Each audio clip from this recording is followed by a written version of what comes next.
we did it. We made a beautiful, beautiful short film, Amongst the Stars. If you guys haven't seen it, I uploaded it last week. It's on the channel. You guys can go check it out. As of the time of this recording, it's at 861 views, so we'll see. This video is gonna come out on Friday, so that's like about 3 more days. We'll see where that gets, how many more views that gets. But it feels really good to be back, you guys. I wanted to kind of make this video because I was supposed to do one for Lardco, but there wasn't really time, honestly. I recorded the video and then we just kind of jumped into making Amongst the Stars.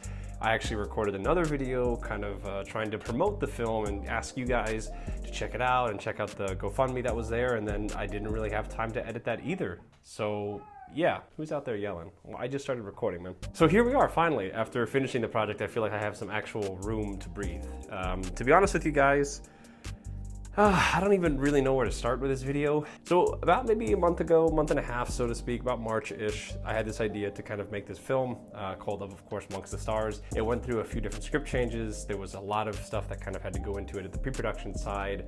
It was no doubt gonna be my biggest project yet. I remember sitting in this exact spot or somewhere close in this living room. I was talking to Sabrina, explaining how much I knew this project would mean to me, how big of it, how big of a project it was gonna be. And it was a little scary going on such a big endeavor like this, because the largest project that I've made so far, technically speaking, is Lardco, right?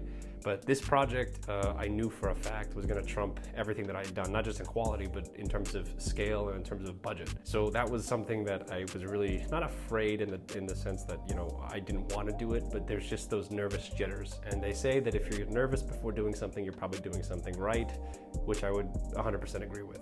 I would be lying to you guys if I didn't say that there were a lot of times where I think the stress ate at me, and throughout the course of like the next month and a half, it didn't really feel like I could take a second to breathe or not feel stressed out. There was some, of course, great victories when we achieved full funding. That was awesome, but the build up to that and trying to find a way to garner $5,500 was really, really difficult. In fact, we didn't even try to garner $5,500 because the initial budget was like $4,700. So I just had to find the extra $1,300 to fill that pretty much in. So that was also stressful on top of it. But yeah, stuff like that, just trying to get funding, really difficult, really hard, very stressful. Writing the script and blocking and securing locations, surprisingly, wasn't as stressful as I thought it would be. It was actually a lot of fun. It's just something that I really like to do, to be in depth creatively, and I love to try to strategize and detail as much as possible. So all of that stuff was really fun. But especially the financing side was really, really tough. And then of course, once we got to set, that itself was a very stressful situation. I love to be on set and I love to direct, but this one, of course, being a 2-day shoot, everything else before that was 6-hour days, 1 day probably. This was one 10-hour day and one 12-hour day on a weekend, 2 different locations with a fairly large cast and a decently sized crew. There's just so many things I'd never done before in my life. And the night before, so Friday night into Saturday, and then of course Saturday into Sunday, there were those nerves still. They were, Leia, what are we doing over here? You guys will have to excuse Leia every chance she gets. Now she's in the background, you guys can see her. I remember telling Sabrina too, part of, I think, why I wanted to make a project this scale was to prove it to myself that this is, that I can do this, right? I know I can, of course, but you have to still have proof to the pudding. You can't just say I'm a filmmaker, you've got to go out and make the films. So this was a big test for me. And just like when you're going into a college test or a high school test or a driving test, any kind of test, you can only do so much preparation before you get down into the desk and you have to actually take the test. Overall, I think I went some places as a director and as a filmmaker that I had never been before. I think both good and bad. I think the good things that came out of it was, of course, the project got made and it turned out really well. So that was a huge boost of confidence and kind of like I think a push on the back to go now another step forward. But then bad was, the sleepless nights, showing up to set the next day 40 minutes late because I kept forgetting things, just being sleep deprived, super stressed out. It took a huge toll on me in terms of I think the day after, so Monday when we finished shooting, it was funny, I was sitting there on the couch and Sabrina kind of did a double take and looked at my head, and I don't know if you can see, you probably can't see it, but there's a couple gray hairs that are in my hair now, which is weird. I think after that I kind of realized, okay, I have to do some things differently next time. But overall, I learned so much. I want to now talk a bit about the actual process and get a bit more in depth. I'm going to try to spare you guys as many boring details as possible, but just try to also make it as educational as possible and give you guys kind of the timeline, so to speak. So like I said, in March, this idea kind of came into fruition. It had been on the docket for a while. I wanted to go and stress test it out and see if it could actually be made into something. So that was a process in itself of just stress testing an idea. Typically that includes, looking it over and trying to piece it together from beginning, middle, and end, and seeing if there's actually some sort of comprehensive story there, right? Of course, once it passes the stress test, you then go out and write the script. So I wrote an initial first draft and then immediately looked at it and then started picking it apart, taking out stuff that doesn't work, putting some stuff in that does, changing dialogue. The first draft of the script is drastically different than, of course, the last draft of it, which of course that just makes sense, right? There was a few big changes that did happen from the first draft of the script to the last. The biggest change was, of course, the cult scene was supposed to be originally in a forest. I wanted to have this huge fire and a lot of these awesome wide shots in a forest, but when we went for the tech scout at a location, which by the way, really hard to find places like forests that let you film, and even harder to find places that are willing to let you do a big bonfire.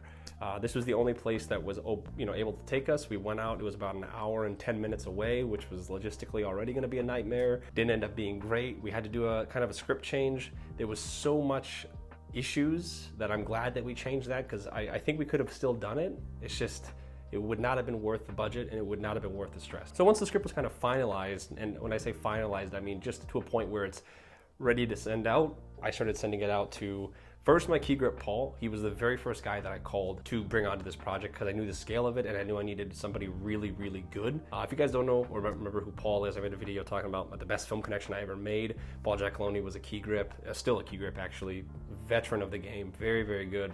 My boss gives me a lot of work. We met kind of on a set as a PA, and we've have a good relationship since that time, and he was great. I brought him on and he kind of acted also as an assistant producer, because again, just when you have that much experience, there's just certain things that I myself, 2.5 years into it versus him being 30 years in the business, he's going to be more privy to a lot of stuff. So he was very helpful with things like scouting, location, stuff to keep in mind, those kinds of things. But of course, as a key grip as well, he was looking over all of the shots and all of the blocking that I kind of sent over to him, and then giving me the immediate feedback as to maybe what might be possible, what might not be, how difficult could something like this take, which was great. I think for myself, what I found really great with producing, again, something of this scale I'd never done before, but knowing my kind of background, I come from sort of a PA/grip world. The grip part specifically was really useful in terms of building out kind of a shot list of how are we gonna make these things happen, right? I know some first-time directors don't ever bide their time on sets, and they miss out on that thing that I call set timing, or knowing kind of how long a setup might take, or logistically how to make something like that happen, right? So that, I think, was my advantage, and of course also having another key grip on top of that, we kind of were able to work through a lot of the shots. I wanted to do a pitch deck, but not a pitch deck, just kind of compile a bunch of information together, and on that we had things like crew wages, possible crew, gear that we need. Every single shot in the shot list was blocked out in there, making the kind of room, putting the camera, putting the subject. And then I went a step further, and shout out to Sabrina for this, because she told me, I didn't know you could do this, you can make your own Google website. So I then went ahead and did something further by making this kind of, I think it's a 4-page Google website, right? Covering the financial breakdown, the creative breakdown. There was a homepage that kind of just gave a general project breakdown, and then a little bit about myself, right? And the idea was, which kind of ended up working, was as I was working on the blocking and of course making all of this kind of look creatively pretty in the background, there was still the issue of garnering funding for it. My strategy was, if I built this website out, and since it's a cult film, try to get some sort of internet mystery game slash well, I guess just a mystery game, right? Try to build some interest through like intrigue, right? So I printed out these small little QR code slips, and I had the idea of just going everywhere and posting them on telephone poles. I went to people's mailboxes and put some in there, and quickly realized that's actually illegal to do, so I went ahead and took those out. I didn't know that. But the idea was that, I would just go into small shops, put it on their counter, and I would always ask them. A lot of people were really nice, very supportive with it. And the idea was people would scan this QR code, it would take them to this website, and there was a teaser video that would play of a cult member talking, and it would be really confusing, and hopefully that confusion would lead to intrigue, and they'd read about it and then be like, oh, this is super cool. And then there was a PayPal link where they could donate to the film. I think on paper that sounded really cool, but the idea wasn't really working. We weren't really getting too many scans, so then we kind of had to change the approach, right? On top of that approach, in the meanwhile, while I was trying to figure out how to make it more effective, I was reaching out to businesses, brands, just people that had products to sell, those kinds of things, looking for product placement, and when you're making a proof of concept in a short film, like I figured out, a lot of people don't want to give their money to something that they're never going to see their money back. It's a black hole. That's what they say, right? The offer was pretty simple. I'll put your product in my film. If it's something where I have to rewrite the script to include it, it doesn't matter. It's going to be not free product placement, but if you give me $500, your film is going to be, or your product's going to be in the film, right? I figured if we just did that for a couple different brands, we could build up some funding from that and build a natural connection. But of course, like I said, it's really hard to make that connection and to explain to people that you need money for something where it's not going to make any money, right? So of course, we didn't really have any brands that wanted to reach out specifically with working with us. So that was really stressful. We started getting kind of closer to the actual deadline. We started bringing on some good crew. We're getting some initial donations just from friends, from family, from people that I know on Instagram, which was great, but we were still missing like $2,000 worth of funding, right? And I really didn't have the funds, the flexibility to throw all my money in there, and I didn't really want to do that either. I think it's a bad idea. So it was starting to get really stressful, right? The creative side, like I said, for me wasn't stressful. I think it was really fun, and I really enjoyed piecing all of these puzzles together and strategizing, but trying to find financing was the hardest thing. So going back to the QR code, what we ended up doing was I had this idea of let's get a sign made and put the QR code on a sign, and then we'll go to a public place and we'll hold the sign up and people can scan it and hopefully that'll help. Well, we did that and kind of had some better success with it. I held this sign up and first went down to the PCH. I live kind of close to Malibu area. I figured that's a richish area. Maybe we'll get some rich investors, right? The QR code would take the people to the Google website, and we had some scans, but we still didn't really get any donations. And then that's when, of all people, Paul Giacalone called me while I was working the street. I explained to him kind of what was going on, and he was like, well, why don't you just do a GoFundMe? And trust me, the idea of going through GoFundMe or Indiegogo did cross my mind. The reason I didn't go with those places, though, was everybody did them, right? I wanted to be a little unique, and I wanted to try to do it my way. Not out of ego, I just wanted to try to be unique. But ultimately, I had to realize that a lot of people probably didn't feel safe giving their money to a PayPal link or a random website, PayPal or Venmo or Cash App. So I took Paul's advice and I made a GoFundMe, and I put the GoFundMe as the new QR code and then went out to the streets on Saturday and Sunday. And I think Friday night as well, and maybe Monday morning, and just held this sign up on like the street that I live, pretty much down the street from me, right? And I would just walk the street over and over and over again. When the red light hit, I would be at the beginning of the street and walk it, and then as the cars were passing by, I would just hold this sign up and have people scan it. And that actually worked surprisingly well. A lot of people scanned it. A lot of people, rolled their windows down, asked me what the film was about. That kind of helped me develop actually like an elevator pitch too, which was something that I didn't think would actually develop through that. And a lot of people were really supportive of it. And we started getting a ton of donations. I think in total from the street donations, we managed to accrue 1.4, 1.2, something around that. A lot of money from nothing but street donations. And it ended up working really well. So I came back the next day and the next day after that until we had the funding. We still were missing about 1.5K though.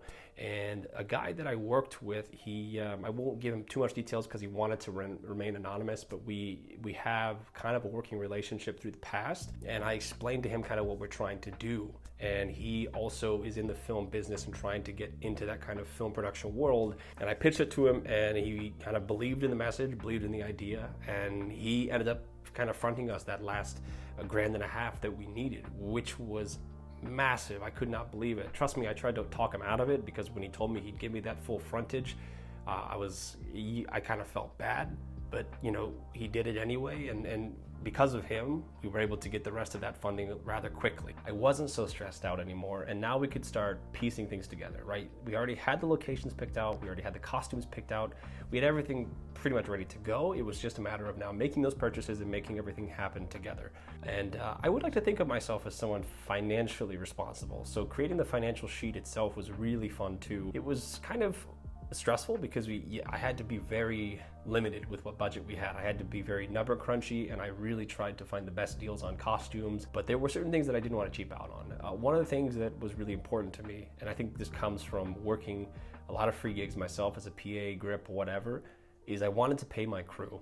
I didn't have to pay any of them, even the actors. We had a SAG actor, and because it was a micro budget and I signed it with SAG, I wasn't required to pay them, I don't think, anything. So I didn't have to pay anybody if I didn't want to. But it was important to me to show them that I wanted to pay them. I think the best way to get loyalty out of your crew and to show them that this is a team effort is to fight for them and to make that first sacrifice for them. Otherwise, you're just asking them to work for free. And I wasn't about to ask them to work for free and also just cheap out on lunch and all the snacks and just get pizza and four boxes of chips. It was important to me to not only not work my crew super hard, but also to keep them as well informed as possible. So both my crew and my cast, I made sure to communicate with them as much as I could and give them as much detail, not only with the blocking and the script, but also maybe what we wanted on the day, right? But again, it was also crucial to show them that I'm gonna fight for you, right? Part of me being on the street with a sign was fighting for their wages. And while I wasn't able to pay them maybe the quote-unquote professional rate that a key grip and a union might get paid, I think mostly everybody appreciated the fact that they got paid something, right? So that felt cool to me, being able to pay my crew. But the other thing was, I didn't want to cheap out on lunch, right? We did Panda Express one day, which everybody was kind of surprised with. We got plenty of trays of food. There wasn't really much left, just part from the rice and the noodles. And then we did some Jimmy John sandwiches for the first day. So I tried to pick different places that you wouldn't typically see for lunch, because again, I just wanted to show people that you coming onto my team to help make something that I thought of in my head. I want to show you that I appreciate the support in the only way that I really can, right? Because I can't pay you what you're worth, and I feel bad about that. So let me try to make it up with this. And that's how all of my shoots have been, and I'll probably never change that. I don't think there's a time or a place where asking people to work for free or just demanding that they work for free works for me, right? You have to fight for the people that want to make your vision come true. And I think it paid off because, once we got to set, everything was awesome. I had probably one of the best crews I've ever worked with, probably one of the best casts I've ever worked with on top of it, right? And speaking about my cast for a second before we kind of get into what set actually looked like, this was my first time using Actors Access on top of it. This is the first time I got to really do proper casting. Ended up being a really fun thing for both me and Sabrina, because we would sit down and watch the audition tapes together. Just in general, that process was amazing. Getting to see so many talented actors reading the words that I wrote and seeing different takes and different directions that they would take those kinds of things was awesome. It was such a cool experience, and ended up going with Mark and Madison as our two actors, both Alice and Simeon, and then we also brought on Lynn as well. A lot of the feedback that I've gotten from the film is, that the acting is really good, and all credit to them. They absolutely crushed it. The professionalism that they showed, how great they were in terms of executing what I asked them to do. But not only that, when we had our script readings, they were able to bring suggestions to me. And you can tell that they had done a lot of character study, but they're not just, of course, also actors. They're very creative people. They were bringing me things like, should she say it like this? Would she think this in this moment? And we had really meaningful discussions that I think ended up, as you guys saw on screen, brought the characters that they were performing out even better. So getting back kind of, I guess, to the timeline, once we had, of course, the financing and of course everything was secured, it was just time for the shoot. Saturday we shot downtown in like this big market. It was kind of a mess at first in terms of, there were some back-end fees from the people that worked there that I didn't really realize, and parking was a little tough because it is a produce like market, so there was a bunch of trucks just flying fruits and stuff out. Overall, Saturday went perfect. We got out early, we got everything that we needed. It was cool too because while I had worked with Paul before, I had never worked with Marcus, who was my gaffer, or any of his guys. Marcus was brought on due to Paul's recommendation. My DP, Alberto, I never worked with either. I found both him, my sound guy, Johnny Caicedo, and then my PA, Brandon Wong, all on Craigslist. I love Craigslist. I've always talked about it. That's where I found a lot of my work, either starting on or just now. All three of those guys that I brought on were really, really awesome. Alberto was really generous with his kit and knew exactly what to do in terms of his proficiency with working with the Red. He upgraded us into a Red. I think we were going to shoot on a Panasonic first, and then he brought in his Red, he brought in his Steadicam. And it being our first time working together, I was a bit nervous, and it took us maybe a couple takes to get a flow of how each other, how he shoots and how I want it to be shot. But once we got into that flow, it was really easy, right? And same thing with Marcus and his guys and Johnny and Brandon.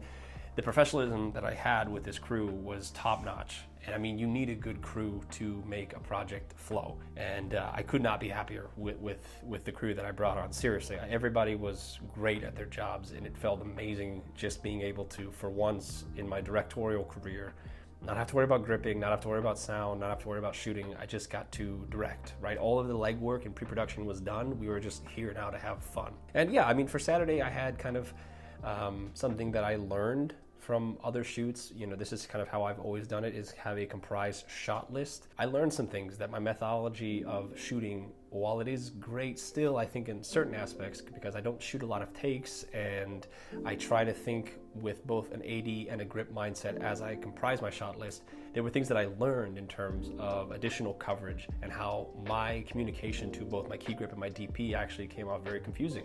There wasn't a storyboard created, which now for the future for sure there will be, simply because I can't draw. I did a previs for them, but they didn't really find it very helpful. So there was some times during the set where I had to kind of really nail down exactly what I wanted it to look like.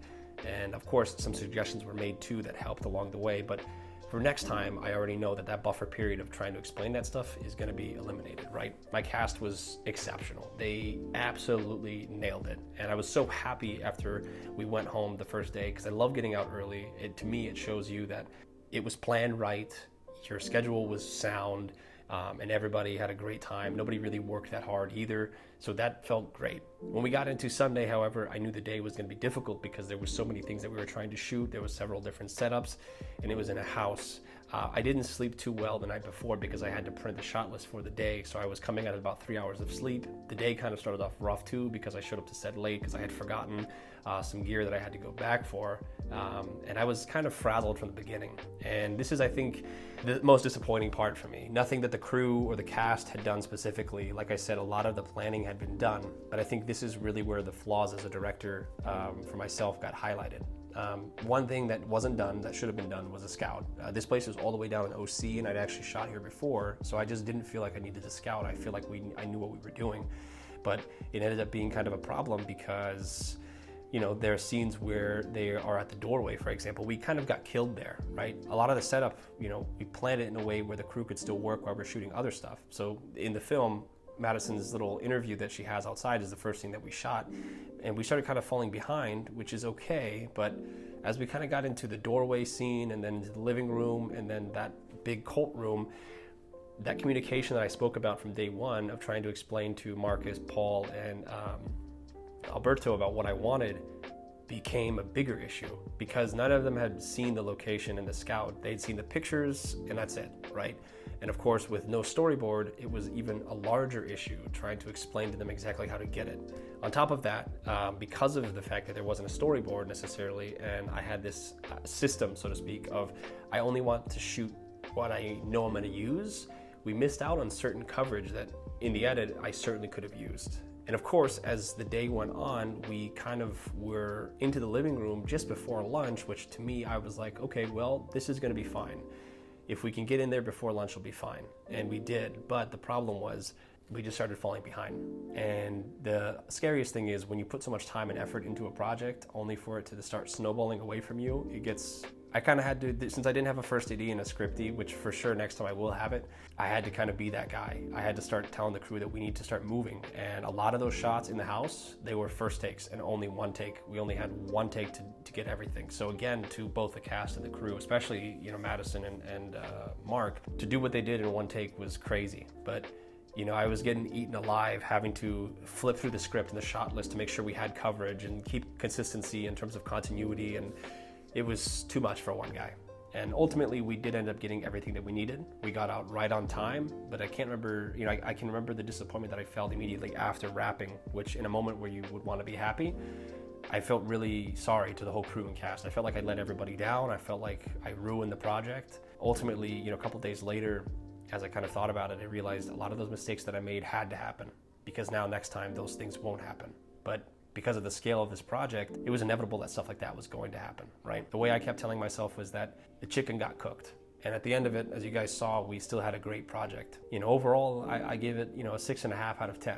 And that doesn't mean I think it's bad. I just think if I know what I'm capable of, we can do better than that, right? So next time it's gonna be way better just because of all the lessons that I learned. And I have this itch now to get right back into it, and I'm trying to stop myself from doing that because number one, I don't want to take all that stress on again, but number two, you don't want to rush good quality stuff. Like I said, the edit itself, once we got to that point, was fairly easy. Alberto helped me color it, which was great. He had a perfect setup. And shout out to Johnny for organizing all of the sound. It was so beautifully organized. It was so easy to just put and plug and play into DaVinci. And yeah, I mean, we released it a week ago from today. We just submitted to about 13, 14 different festivals too, and we're gonna submit to more as the year goes on. But this project was huge. It was a massive milestone for me. It was humbling, but also scary, right? Because I looked at it and it immediately took me back to all of the past work that I've done since I was a kid. And I don't know, when you look at your past work and you realize how far you've come, it's kind of a cool feeling, right? I was going from using a coat hanger with this same mic that I have on here, this one here, clipped onto it, and that was my boom pole. And now to have someone hold the boom pole or a key grip to give me that advice on rigging, or a gaffer on the lighting, was a weird experience. Yeah, with that being said, guys, I'm running out of time on this card, so I want to wrap this video up, but I just want to say thank you guys, seriously, for all of the support over the years. I know I always say this, but from a guy that started doing this at 12 years old, talking in front of a camera and then wanting to make stuff behind the camera, it's a cool experience. So promise you guys that the next one's gonna be even better. So this is by no means my Magna Carta in terms of the best work ever, but this is definitely a huge stepping stone for me. So, and of course to both the crew, the cast, my parents, my girlfriend, everybody. I am not here without you guys. The project doesn't get made without you guys, and especially to my girlfriend or to my parents, I'm not here without you guys. The support that you guys have provided me, the care, the love, the attention, I don't get here without you guys. So with that being said, you guys, thanks so much for watching. If you guys liked today's video, just make sure you guys leave a like down below. Oh, the video ended.